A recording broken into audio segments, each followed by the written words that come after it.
O senhor que defendeu a restrição dos aditivos, isso vai ajudar a evitar novos fumantes? Com toda certeza. Todas as evidências científicas que existem hoje no Brasil e no mundo inteiro são claras ao afirmar que você, restringindo o uso de aditivos, você restringe a iniciação de novos fumantes. Essa é uma estratégia da indústria. Qual que é a estratégia da indústria? Fazer um cigarro que seja palatável, tanto no gosto quanto no aroma, para a iniciação, principalmente de jovens e adolescentes.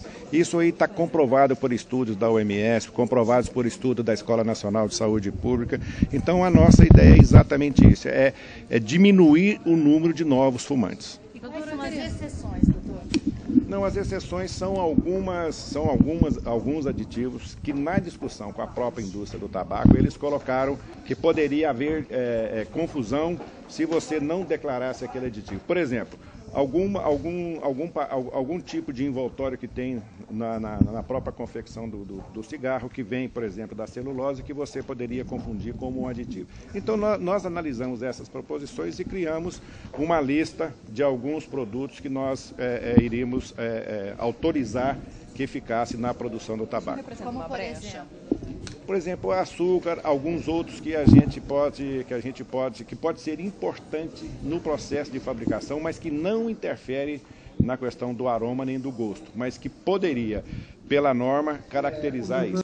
A ideia é o seguinte: nós temos que dar um prazo para a indústria se adaptar.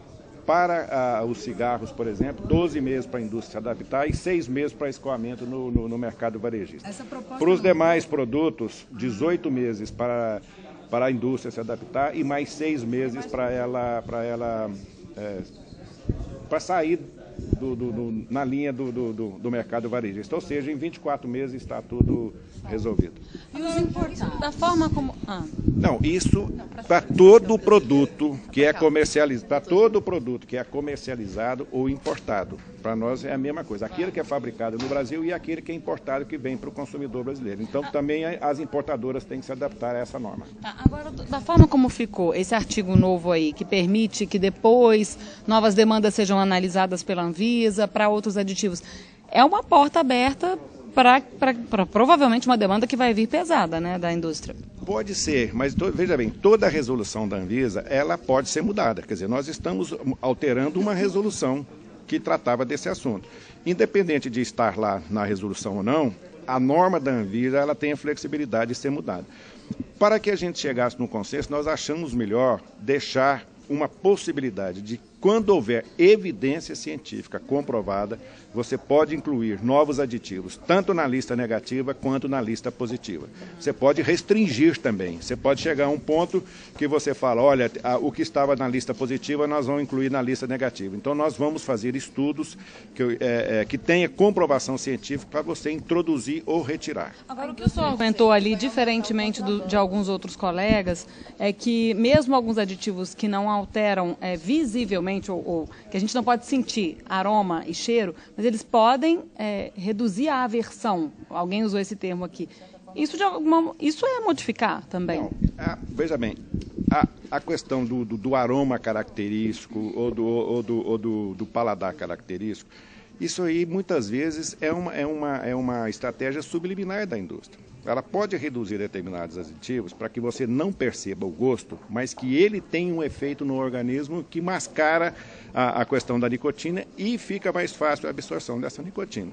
Isso aí é a estratégia da indústria. É claro que eles usam isso não só aqui, eles usam isso no mundo inteiro. Então nós estamos contrário a essa posição. O que nós temos que ver é o seguinte: nós temos que partir para uma política, dentro da política brasileira de combate ao tabagismo, de você não permitir a iniciação de novos fumantes no consumo de cigarro. Inclusive o Brasil tem um plano, que é um plano de enfrentamento das doenças crônicas não transmissíveis, que o ano passado, pela terceira vez na ONU, foi discutido um tema da saúde e a nossa presidenta foi para Nova York apresentar o plano elaborado pelo Ministério da Saúde.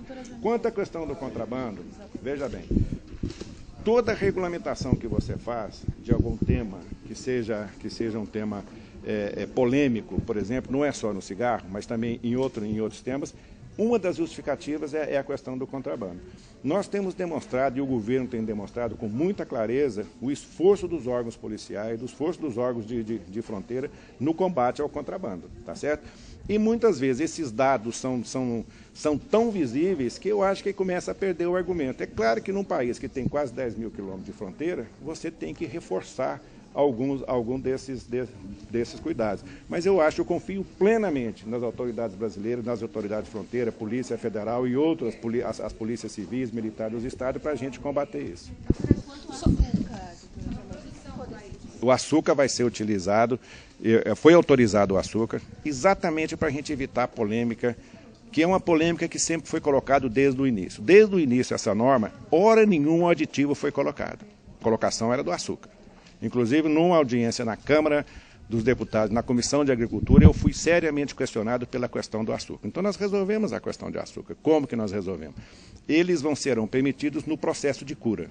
E no processo de fabricação, como hoje a indústria já informa a quantidade de açúcar, supostamente em função das perdas que houve nesse processo de cura, eles vão ter que nos falar aquilo que perdeu e aquilo que foi acrescentar. Só isso. Só para reforçar, existe cigarro importado vendendo legalmente hoje no Brasil? Eu não sei isso. Por exemplo, se importa cigarro sem ser contrabandeado para vender brasileiro, esses cigarros importados vão ter que respeitar essa regra? Essa regra. A importadora e a produção no Brasil e a importação têm a mesma regra. Tá bom. Obrigada.